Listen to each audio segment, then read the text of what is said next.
Good afternoon and welcome, and thank you for taking the time today to attend the Texas.gov Payment Services Solicitation Conference. This RFO, number DIR-CPO-TMP-569, is posted to the ESBD. I would like to suggest that you pull up the RFO documents and have them in front of you as we begin this conference. Next slide. Just a couple of housekeeping items. Please make sure that all attendees are muted. Please submit any questions via the Q&A function in the meeting controls. Okay, next page. Next slide. I'd like to take this time to introduce you to our panelists today. First, we have Amy Pfluger. Well, Amy is with us today. She is going to be listening and providing input. She's not going to be actually presenting today. Then next we have Teresa Williamson. She's our Hub Program Manager in the Chief Procurement Office here at DIR. We have Sally Ward. She's the Director of STS Vendor Management in the Shared Technologies area of DIR. Joshua Godby, he's our General Counsel in the Office of General Counsel. Marie Cohen, she's the Statewide Digital Accessibility Program Administrator and the Chief Technology Office of DIR. And I'm Julie Irby. I am the procurement lead for this procurement. You want to go next slide, please?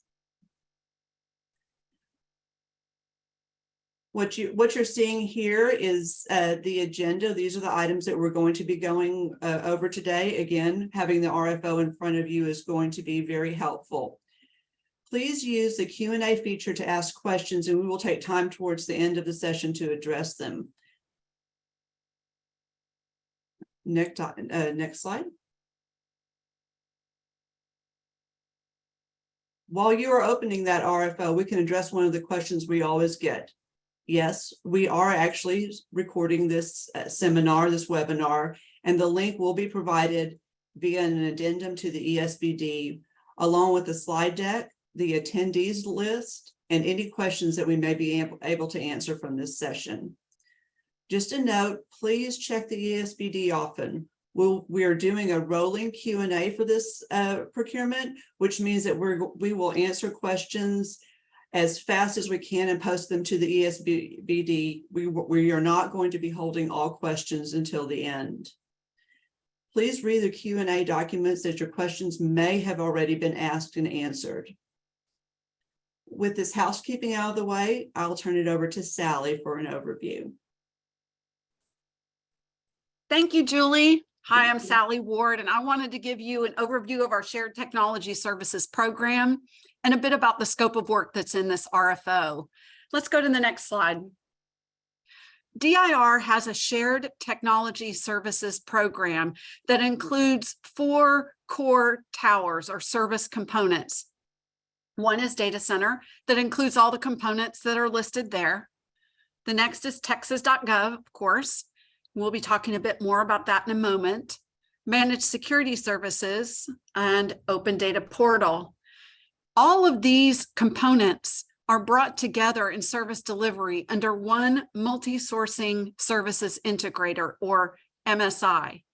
And the integration of all of our service component providers and all of our customers allows us to have a single voice to the customer, a single point of contact, a single manner in which we provide our services to our customers, and that we bill and invoice our customers. Let's look at the next slide on how Texas.gov is going to interplay. If you'd move to the next slide, please. Oh, I forgot this one. This is an important slide. Let's not miss this. Everyone asks us, what's your purpose and what are you looking to achieve with this RFO? So I thought I'd provide you our value statement for shared technology services overall. And we are looking for security, reliability, cost-effective, and modern in everything that we do and in all the service components that we provide.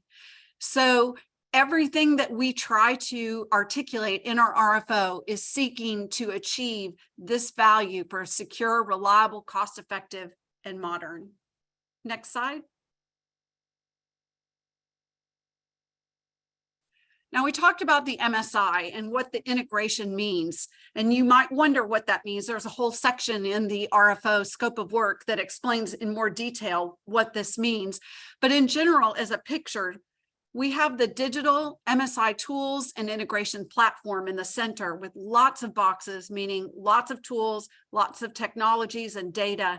And our service component providers that are listed on the left, and you'll see Texas.gov there on the list, interacts with this platform in everything that they do so that our users over on the other side of the document can interface together into one platform to find all services, all documentation, all announcements, news, governance, anything that they might need to run their business. So when you look in the RFO and you see that section that lists out all the requirements for a service component provider to integrate with the DCS MSI, I'm not DCS, the digital MSI, this is the picture of what we're talking about. Next Hey, slide. Sally, it's Herschel. We're getting a message that someone's not able to see the slides. Could the attendees just click on raise hand if you are able to see it?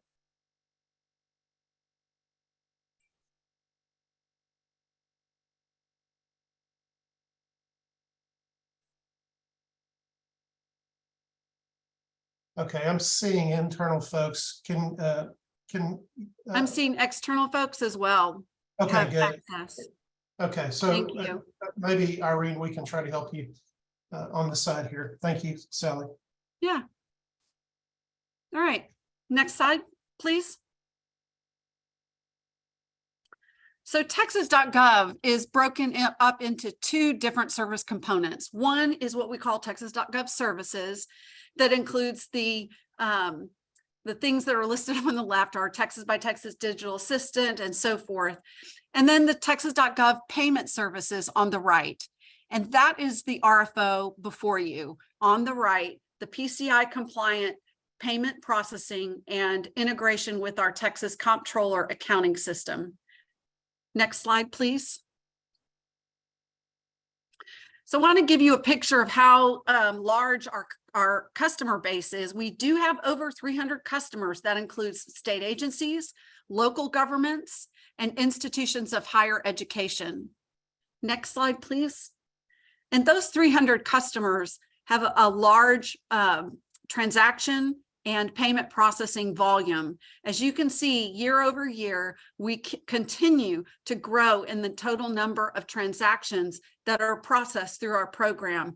And we continue to grow in the total dollar amount that is actually processed through our program, ending with $2.3 billion in fiscal year 22. Next slide, please. There's some key solution capabilities that I wanted to draw your attention to. Obviously, payment processing, payment gateway services, core to a payment processing solution and RFO. There are a few other things that we've titled digital transaction services that I wanted to highlight.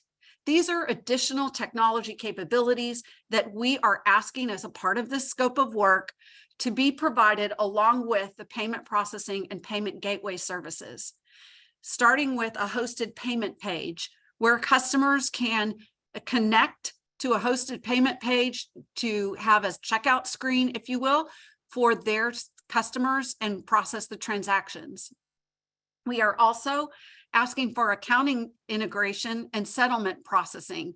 This is the requirement to carry Texas accounting codes with each transaction, such that those codes are processed back to the Texas Treasury, and the Treasury is able to settle the funds into the appropriate accounts for each transaction.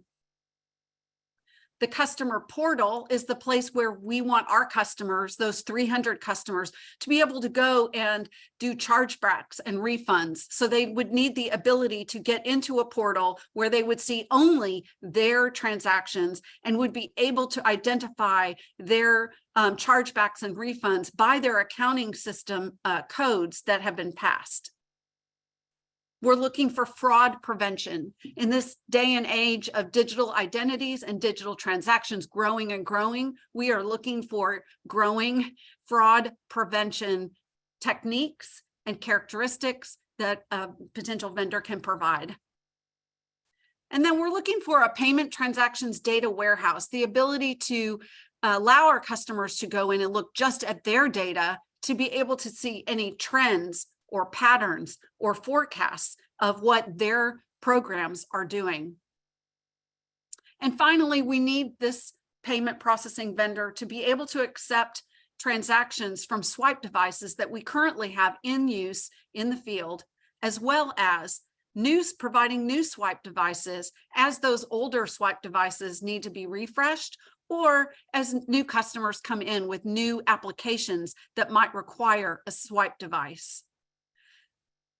And that's really the key solution capabilities. It's not all the requirements. I want to make sure you do go and read our exhibits that have all of the solution requirements, but these are some of the key requirements that we wanted to highlight and draw to your attention. Next slide, please. And I'm turning it back to Julie.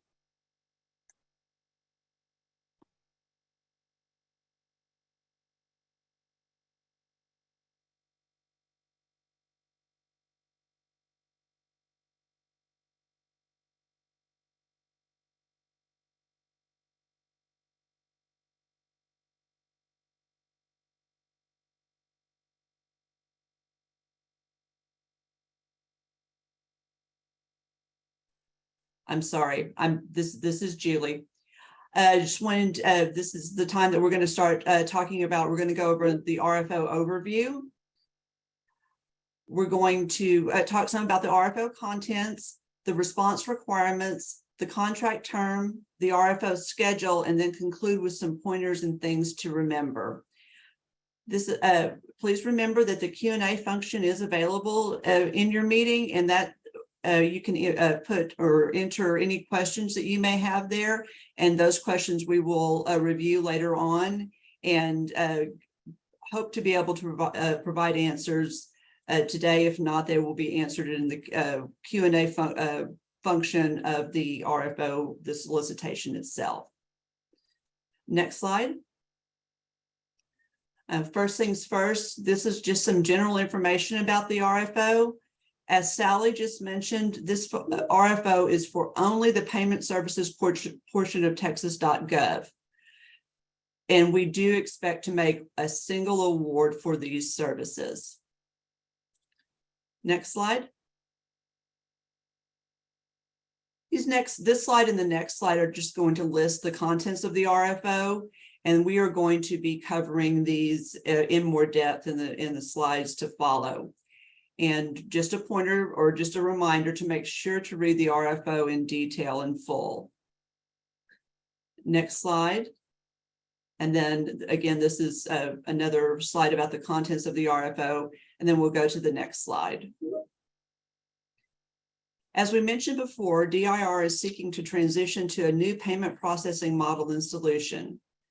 The successful respondent must meet these minimum qualifications: 5 or more years of experience providing similar payment services solution and services, and within the last 5 years have held a contract for similar major activities processing at least $1 billion in transactions per year, and the proposed solution must be PCI compliant.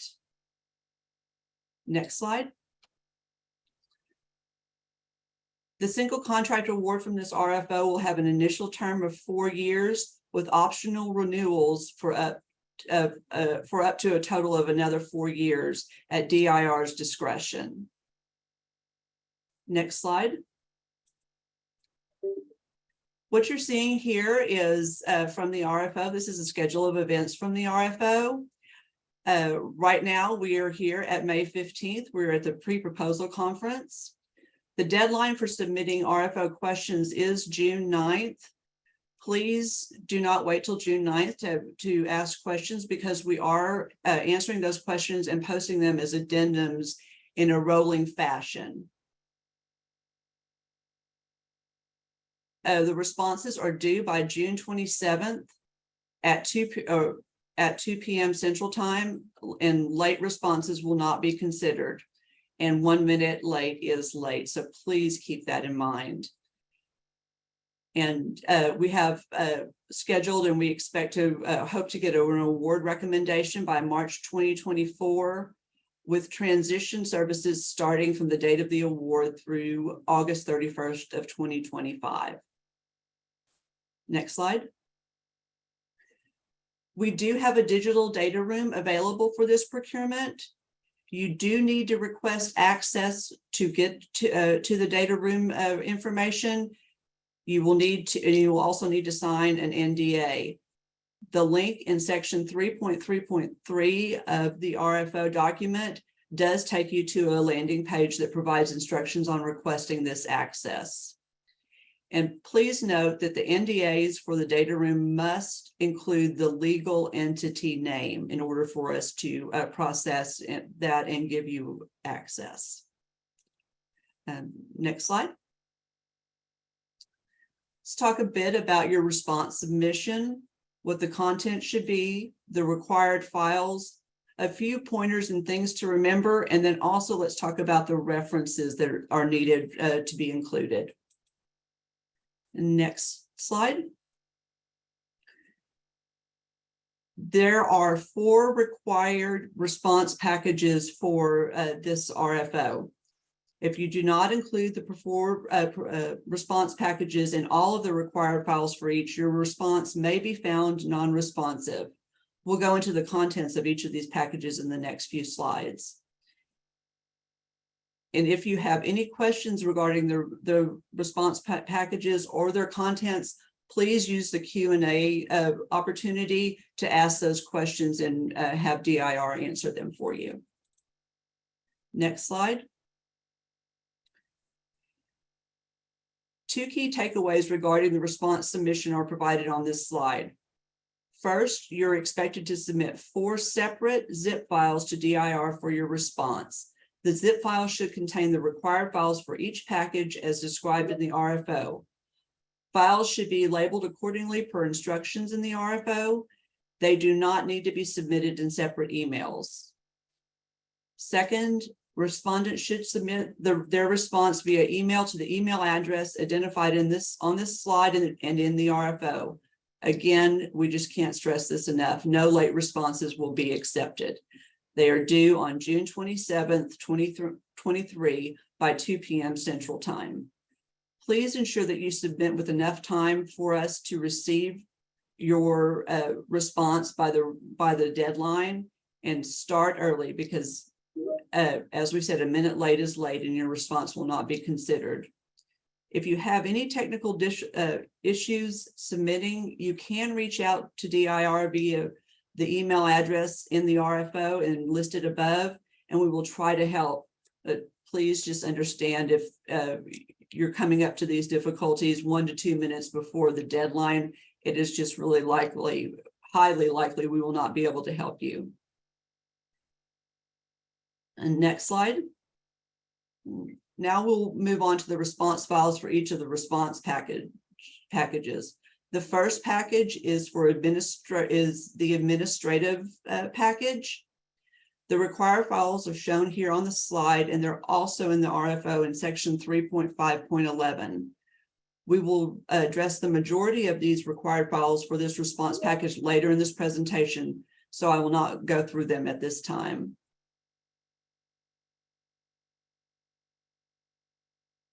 Okay, can we go to the next slide? And Brianna, if you could go up, I think 3 slides.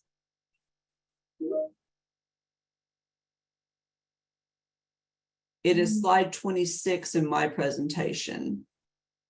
Well, I'm on slide 29. You want me to go back? Would you please? Oh, yes. Sorry. That one. Yes, the response to the service requirements. Response package number 2 is your response to the service requirements, including the technical solution and transition components, as well as information regarding your experience as outlined here on this slide and in the RFO section 3.5.12.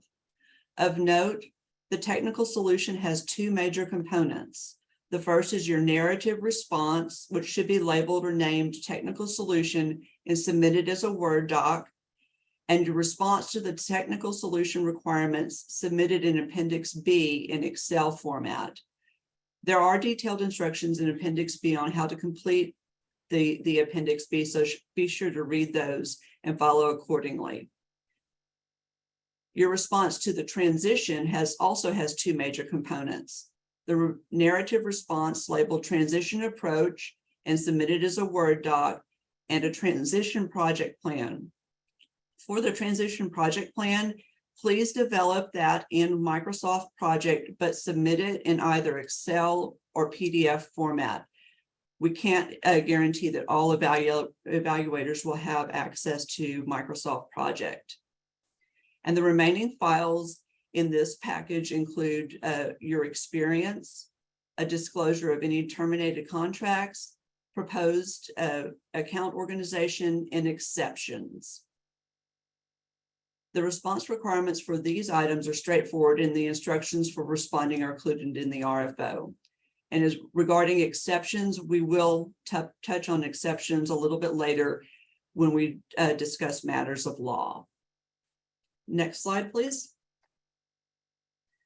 Okay, the last two packages that are required for this RFO. The pricing, your pricing is provided as part of response package 3. You should complete attachment 2.1 using the instructions in the RFO. We will review the instructions for this on the next slide in more detail. And then the final one is response package 4 that includes your hub subcontracting plan. And Teresa Williamson is going to go into the hub subcontracting plan in detail a little bit later in this presentation. Next slide.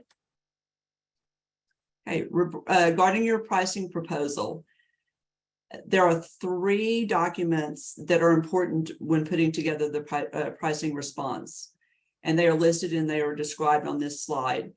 Exhibit 2, the financial provisions in pricing, and attachment 2.2, financial responsibility matrix, are informational and they do not need to be returned with your response. You should return and complete and return attachment 2.1 using the instructions in the RFO and in the attachment itself.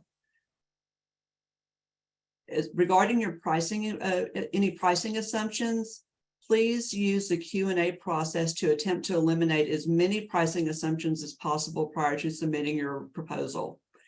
Let me say that again. Leverage the Q&A process to attempt to eliminate as many pricing assumptions as possible prior to submitting your proposal. The Q&A process is here to obtain the information you need to eliminate the uncertainty that contributes to the need to include an assumption. And finally, if you do decide that you need to include an assumption, marking the pricing impact as TBD is not an acceptable response.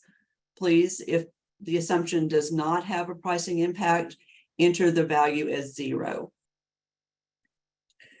The other highlights on this slide call out definitions of the various pricing components for payment services. These definitions are also included in attachment 2.1 for your reference as well. If you have any questions about any of this information or any questions that arise as you develop your pricing proposal, be sure to submit those questions as soon as possible so we can turn around and answer for you. Next slide. We're going to talk about a few things to remember as you prepare to submit your response. First, this is very important. Be sure to submit a signed attachment A.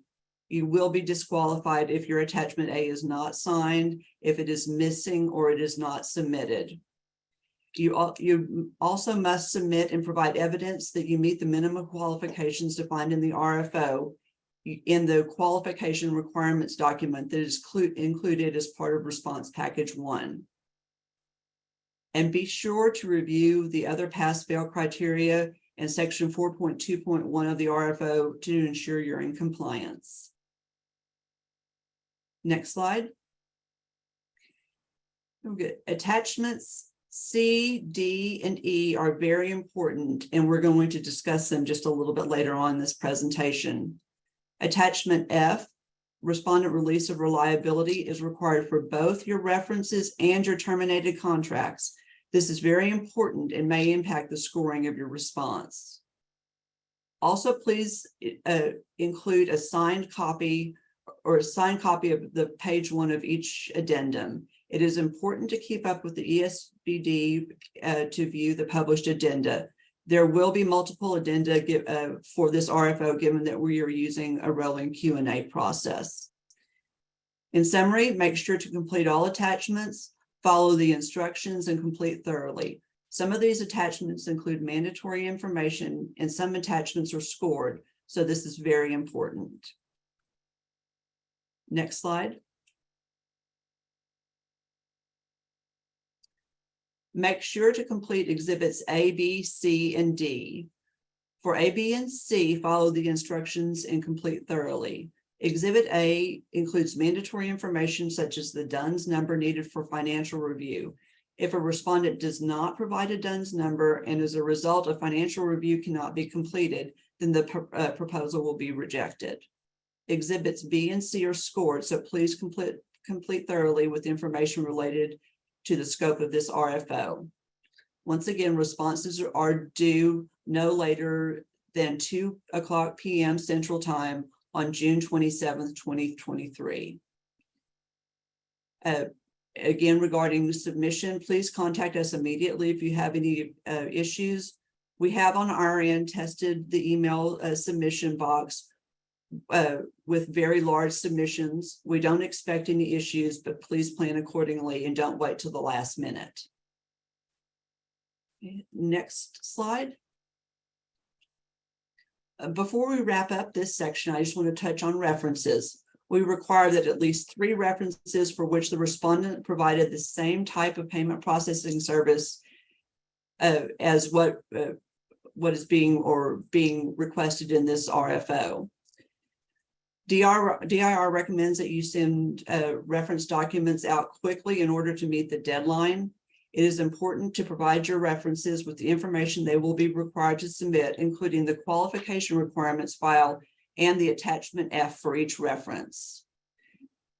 You may want to give your references notice that DIR will be reaching out to them to discuss their experience as part of the procurement evaluation.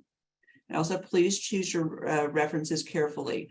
We cannot be responsible for non-responsive references.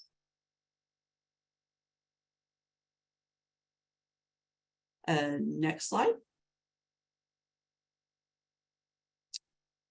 And a final reminder to include the qualification requirements file, which should include a copy of Table 6, pictured here on this slide, and the attachment F for each reference. The attachment F is the release of reliability. Thank you so much for listening to this portion of the presentation. And we are now going to go to evaluation criteria and process.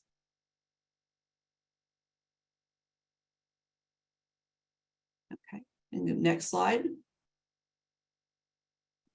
So let's talk about the evaluation criteria. All responses are opened after the closing date and time. For this RFO, again, responses are due no later than 2 p.m. Central Time on June 27th, 2023. Once the responses are received, they go through an administrative review where the basics are checked, like signatures, and we check that all documents were provided, including the HSP as instructed. After that, there is a financial review completed and the hub review begins. DIR may reach out to you for clarification throughout the process. This request for clarification will be in writing. Here's what I'd like to remind you that this is what I'd like to remind you. The contact for the submission needs to be reachable. We know that you've worked hard and put a lot of time into these responses. Please don't submit and then run off on vacation where you're unable to receive a request from DIR. That last part is included because it has happened. There are several pass-fail criteria in RFO section 3.5.11.3 goes into detail on the respondent qualifications. These qualifications are considered pass-fail. Please be sure to respond clearly and completely to them. On references, we want to see references for the contracts that you are providing as a qualifications in table 5 of this RFO. Section 3.5.11.4 covers the financial information required. Please make sure that the DUNS number you provide is the correct DUNS number for the submitting entity. The DUNS check is pass-fail based on the SER score. As stated in the RFO, failure to provide any of the items listed for the appropriate company type may result in disqualification. Item number 3 on this slide is the HUB subcontracting plan. Failure to provide and sign the form is an automatic fail. We will go into the HUB subcontracting plan a little bit later in this presentation. Teresa is going to go into that in detail for us. Number 4 is the vendor performance tracking system required check. A score of less than C, being under a corrective action plan through the Texas CPA, or having purchase orders terminated in the past 12 months for non-performance are all conditions which may result in a fail. Next slide. The final item on the pass-fail requirements are the accessibility forms. We will dive deeper into these a little bit later in the presentation. Just know that they are required, and missing or incomplete forms may result in failing for this criteria. Next slide. What you're seeing on this slide is a breakdown of the evaluation criteria for this RFO. We have broken it up into 4 major criteria, if you will. Technical solution is 30% of the total. Transition is also 30%. Pricing is 25%. And experience, qualifications, and past performance rounds it out at 15%. Here we provided a brief description of each of those areas. We evaluate on how well the response meets or exceeds the requirements for the technical solution. We will evaluate on the reasonableness of the proposed transition and integration plan. Note, the proposed duration of the transition does not impact scoring. Schedules will be evaluated for their reasonableness and their ability to transition successfully.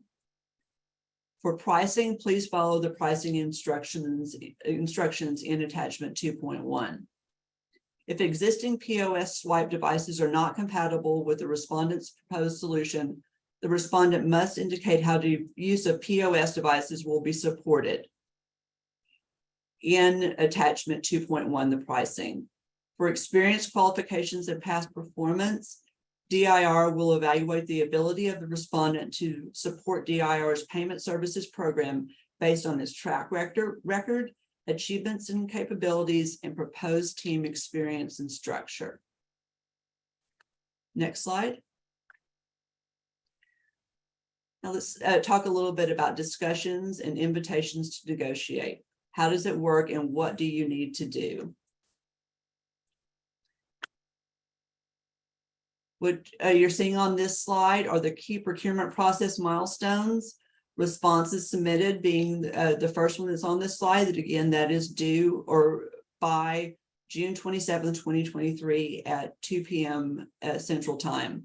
There will be an evaluation of the initial responses, and then followed by possible discussion sessions, RFROs, that stands for request for revised offer, a potential RFRO round 1, a potential down select then based on the RFRO 1 evaluations, followed by due diligence and integration sessions, then a potential RFRO 2, followed by a continued due diligence and negotiation.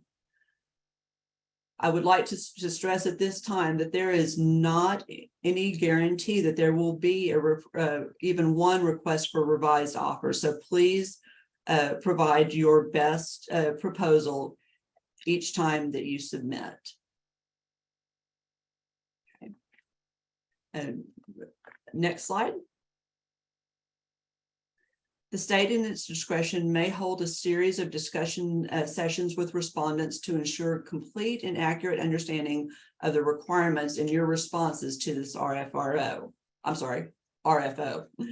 If you think back to the STS overview slide where we showed how the MSI is overarching integration point for the program, you can imagine that there are touch points you need to understand.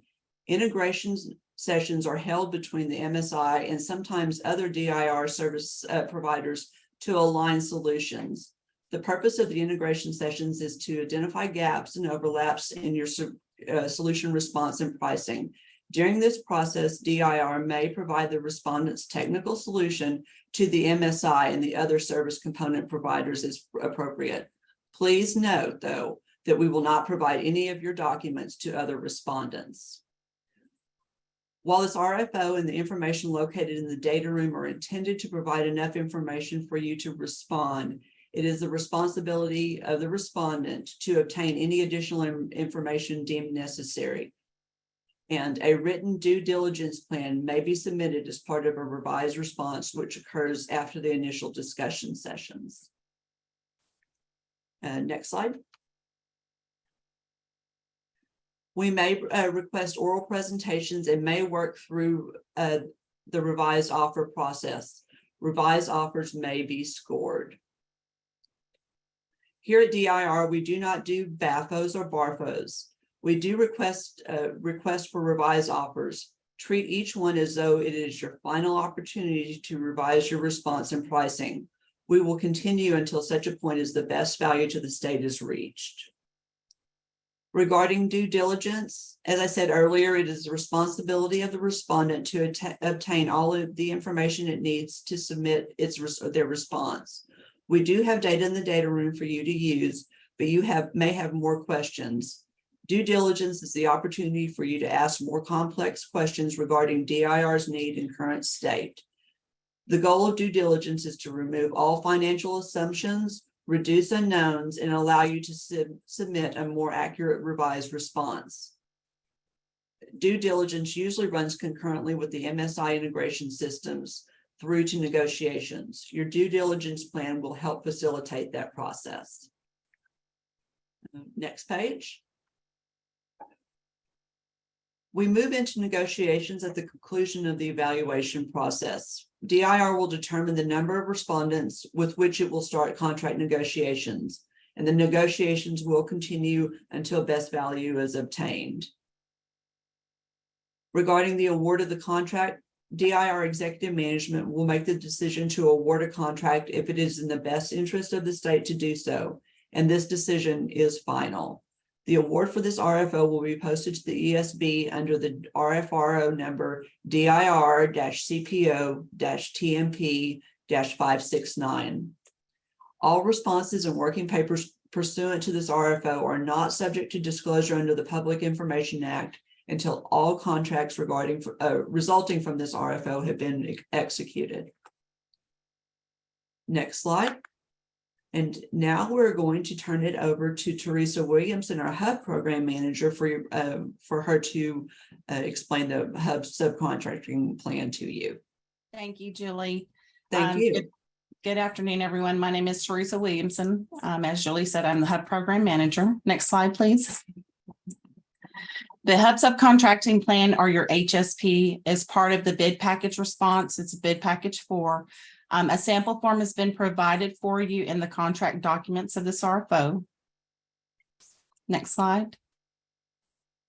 All respondents, HUB or non-HUB, are required to submit an HSP. A failure to submit a completed signed HSP will cause your response to be rejected. Another reminder that this is a pass or fail item. There are 3 ways to complete your HSP. You will self-perform, or meet or exceed the HUB goal in complete method A, or not meet the HUB goal in complete method B. Next slide. The HUB goal for this RFO is 26%. If your proposed subcontracting meets or exceeds that 26% hub goal, you will complete method A. Be sure to identify all hub and non-hub vendors that you will be subcontracting with. Include the anticipated dollar amounts and expected percentages. So when completing method A, you will complete sections 1, 2, 4 in the method A attachment A. Please don't forget to sign in section 4. Sign and date a signature is required for approval. Next slide. If you're going to be subcontracting below the hub goal, you will complete method B. Be sure to solicit a minimum of 3 hub certified companies and 2 minority trade organizations. You must allow them 7 working days to respond to you prior to the due date of this RFO. Please include your outreach to these entities with your HSP submission. So when completing method B, you'll complete sections 1, 2, 4, and method B attachment B. Next slide. If you'll be self-performing, you'll complete sections 1, 2, 3, and 4. In your self-performing justification, you identify how your company will fulfill a contract with its own staff, equipment, and resources. Please do not say that you'll subcontract in the future or if you need to. Please tell us how you plan to self-perform with your own resources. And this is our contact information. We will provide you a complimentary or precursor review of your HSP prior to the due date. You must contact us no later than 10 days prior to the actual due date of this RFO. And turning over to Marie. Thank you. Good afternoon, everyone, and thank you, Teresa. So I'm going to talk about electronic and information resources accessibility, and we'll go over the 3 different forms that apply to the solicitation. Next slide, please. So I won't read all of this, but basically Texas government code states that state agencies and institutions of higher education must procure EIR that complies with the accessibility standards defined in Texas Administrative Code and through the World Wide Web Consortium. Our baseline with WCAG is 2.0 AA technical standards.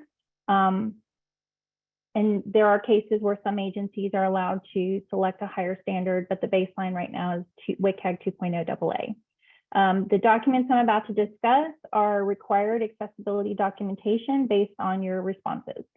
Next slide, please. So the 3 documents are the Policy-Driven Adoption for Accessibility, or PDA-A, and this is attachment C. This is a Excel spreadsheet that is a self-assessment, and you will use the spreadsheet that is in your solicitation package. The next is a voluntary product accessibility template. This is a template that should be completed based on testing of the product against WCAG standards and determines how the product conforms to the success criteria in the WCAG standards. Once the VPAT is completed, it becomes an accessibility conformance report that demonstrates how the product conforms to those success standards. The third one is the Vendor Accessibility Development Services Information Request. This is a form related to non-product offerings, for example, development services. All 3 of these forms will be part of the response 1 package for administrative. Next slide, please. The Policy-Driven Adoption for Accessibility is a self-assessment for the vendor organization. This is not for the product or service offering. This has questions related to where the organization is with regard to accessibility maturity. The results are mapped to the accessibility maturity model, which is on the next slide. Vendors can use this information to help them implement accessibility practices within the organization. And it just helps us make a decision about where the vendor is with their maturity and our customers as well. And you can complete the Excel file that is in the packet and submit the completed file in your response. Next slide, please. This is the maturity matrix. and it gives you an example of the different components of the self-assessment and the different stages of maturity, with launch being the lowest level maturity level, moving up to an optimized maturity level. And again, the questions or components on this self-assessment are directly related to the organization itself, not the product or service in the response. Next slide, please. The Accessibility Conformance Report is the completed VPAT. The VPAT is a voluntary product accessibility template that is an industry standard template to determine how a product tests against WCAG standards. We require that VPAT 2.3 or higher be used.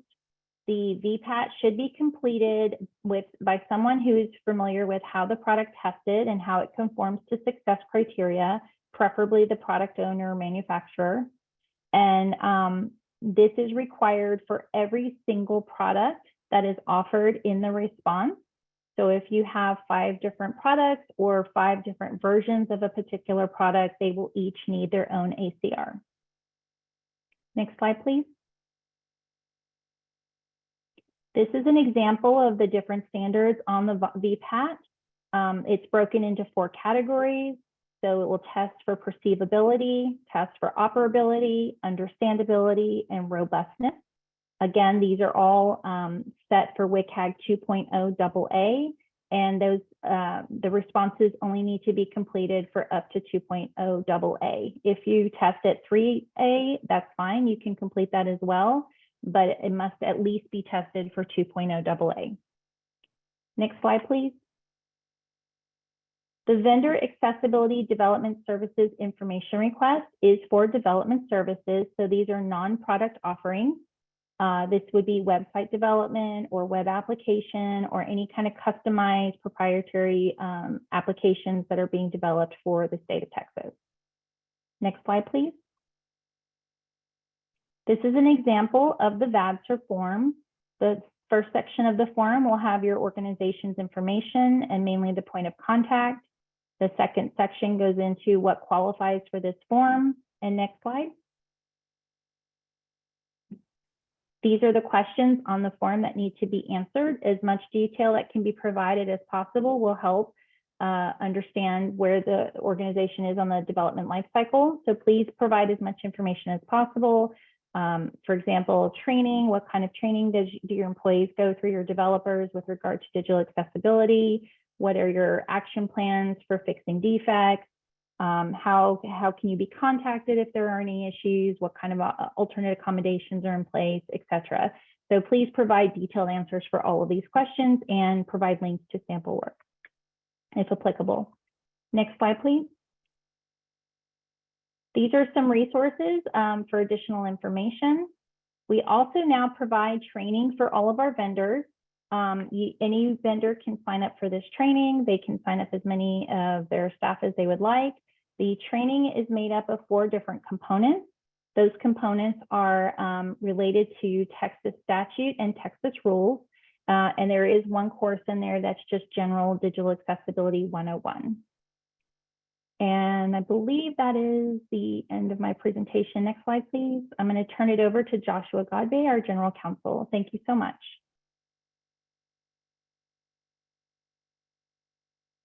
Good afternoon, everyone. Joshua Godbey here from the General Counsel's Office at DIR. I'm just going to talk about a couple of the legal issues around the RFO for respondents to consider and have in their mind as they're looking through the RFO and preparing their proposal. Next slide, please. The master service agreement that is attached to the RFO is the template contract that will be used for any awarded vendor in this RFO. If you are selected to receive an award under this RFO, there will be a few things left to complete in the document and signatures and the like, but this is the template document that will be used for this contract.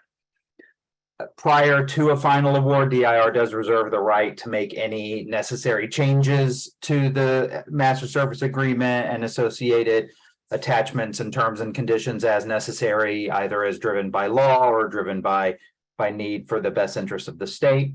If we do make any changes, we will of course notify any respondents that have been selected for negotiations of those changes, and can talk those through if we need to make any of those. All respondents need to pay very careful attention to the template MSA that is included as part of the RFO. This is the time to take exceptions to any of the terms and conditions in that template MSA.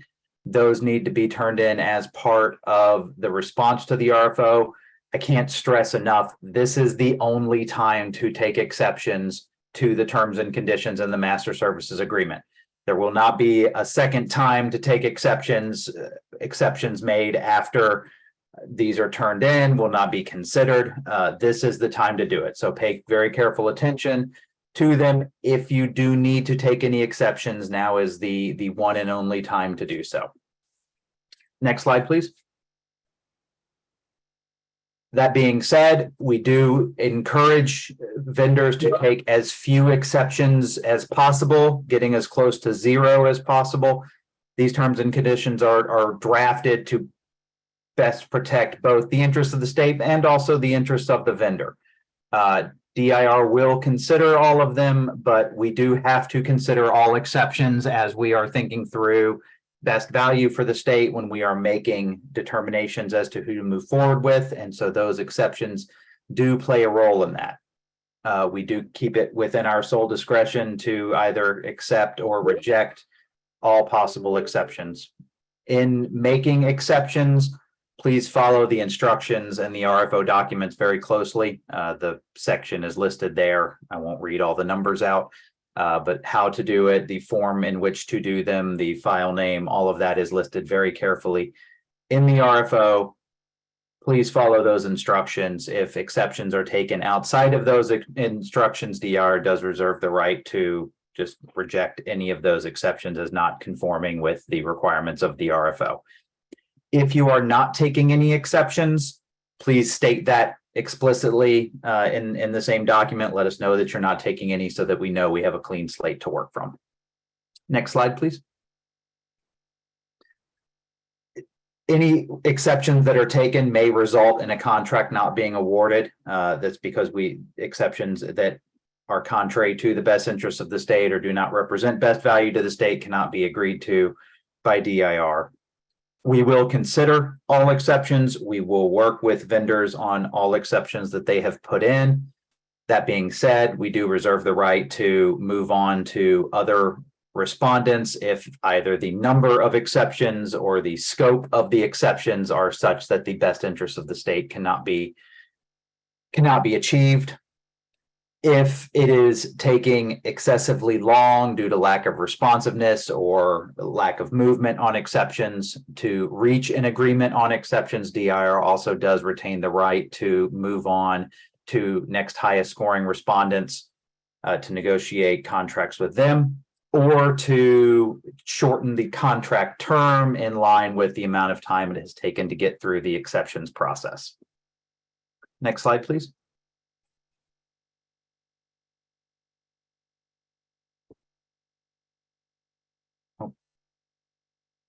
I'm not seeing the next slide on mine, but I'll just go on as though it's there. It will be part of the package that is provided. Do not communicate with anyone else on the contract other than those designated in the RFO. Even if it is a legal matter, even if it is having to do with exceptions, no matter what it's having to do with, contact only the listed contacts in the RFO. If respondents fail to follow this, that may result in disqualification for communicating outside of the official process.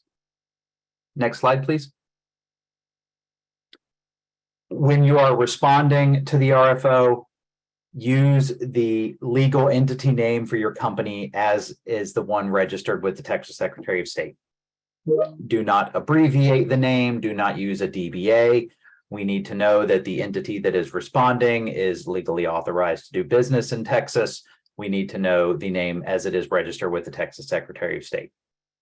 If you do wish to use a DBA in addition to that name as a reference within the documents, you may do so, but only if you have initially used your full legal entity name and your DBA is properly registered in Texas. This is the same for your Dun & Bradstreet information. The legal entity name must match the Dun & Bradstreet information. It must match the address that is on file with your DUNS number. Failure to provide the correct names, the correct DUNS number, the correct information slows everything down because we can't know exactly what legal entity we are negotiating with or we are reviewing the response of. And that slows the entire process down and can possibly lead to bids being disqualified. Next slide, please. Everything that is submitted as part of a response to this RFO is subject to the Texas Public Information Act. That is every bid proposal, every email, every document attached to it, every question that is asked, they are all subject to the Texas Public Information Act. If there is information in what you submit or in what you send to DIR that is confidential, trade secret, proprietary, copyrighted, anything like that, you need to mark it as such clearly on the document that contains that information. Anything that is not clearly marked in line with the instructions in the RFO will be released upon a proper public information request received by our office. If information is clearly marked in line with those instructions, then we will submit that information to the Office of the Attorney General pursuant to the Texas Public Information Act laws. They will then make a determination. You will get a notice of that submission of information. You will have a right to brief the OAG on whatever reason you think that information should be accepted from public disclosure. We will not make the arguments for you. We will just let you know that we have submitted it subject to your marking it as confidential, and it will be your responsibility to make the arguments to the Attorney General's office as to why that information should be held confidential and not released. I highly suggest that you coordinate with your legal counsel on any of these issues to make sure that the information you're sending us is marked as it should be or not marked as it should be. We will only respond based upon information that is properly marked pursuant to the instructions in the RFO. That's all I had. I think I'll kick it on back over to Julie now to take over from here. Thank y'all. Well, hello again. This is Julie. We're going to go over a few slides here to kind of wrap it up and answer some questions that we do have in the Q&A in our Zoom meeting. And please, if you have questions that you still want to ask, we still have time for you to put those into the Q&A, and we will look at them and answer them as we can. Next slide. Some general information about submitting questions, especially through the 569 email box that's available. Please reference the RFO page number and section number when you're submitting those questions. Just to note, any questions answered today are unofficial until posted on the ESBD in the form of an addendum. Keep checking the ESBD. We will be posting more than one addenda still for this RFO. And again, there's the email box that these questions need to be coming into. Next slide. Just a reminder again about the about contacts for the RFO while it is posted. These are the contacts that are allowed while the procurement is posted. Next page. Wanted to just show you this slide. There is already an addendum out there. It is addendum 1.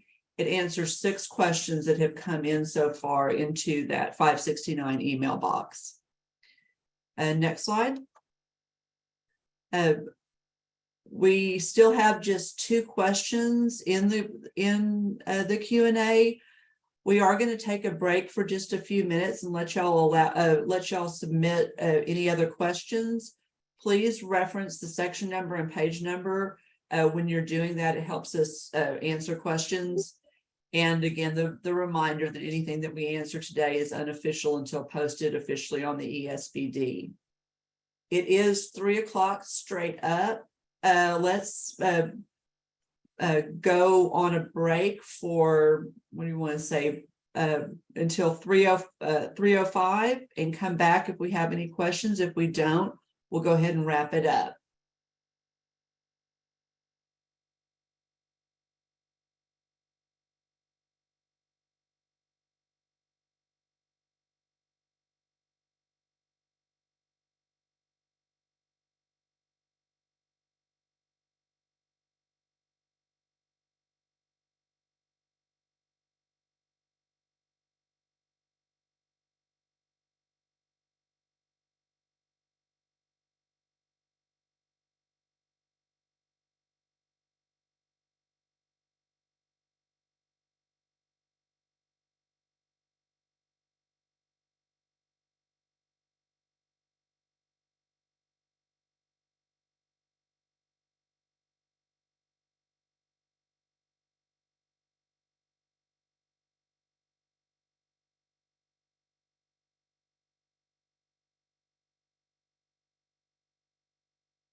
Okay.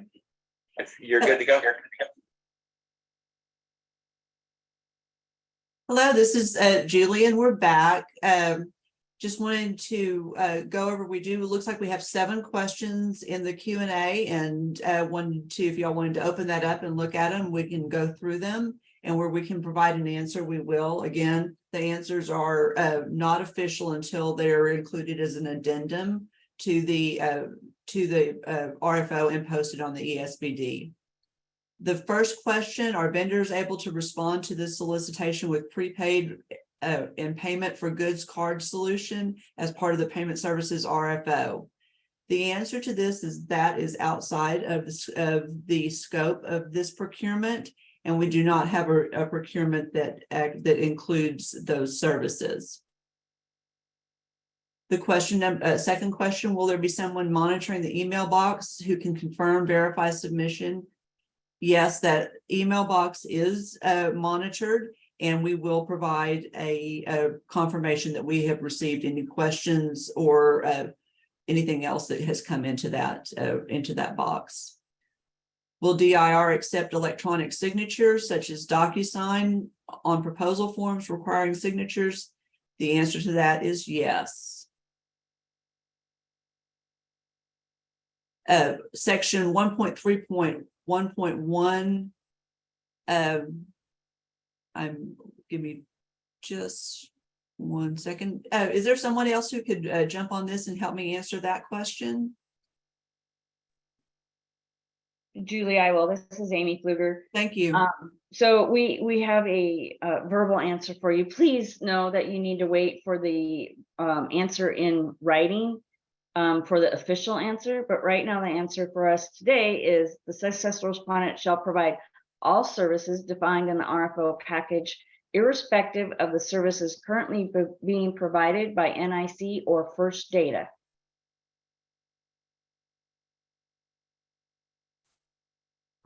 I'll go on, Julie, to help. Okay. One of the next questions was, how many agencies are USAS DIR customers and how many are from non-USAS DIR customers? Also listing state agencies use USAS. Only state agencies are using USAS right now, not local governments. So we will give you a written answer to that question. But just know that state agencies use USAS, local governments do not. We also have one for clarifying the process around attachment F. We probably need you to clarify a little bit more on your question. There are instructions in the RFO for that.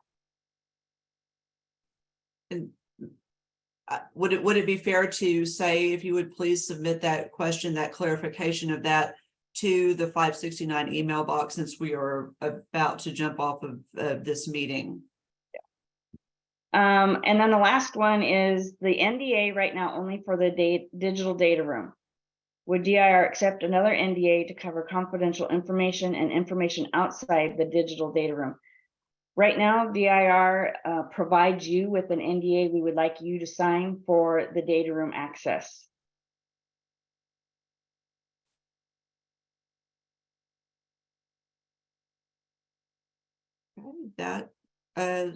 That's the end of the questions that have been submitted. So wanted to see, I guess, go on to the next page if we could, the next slide.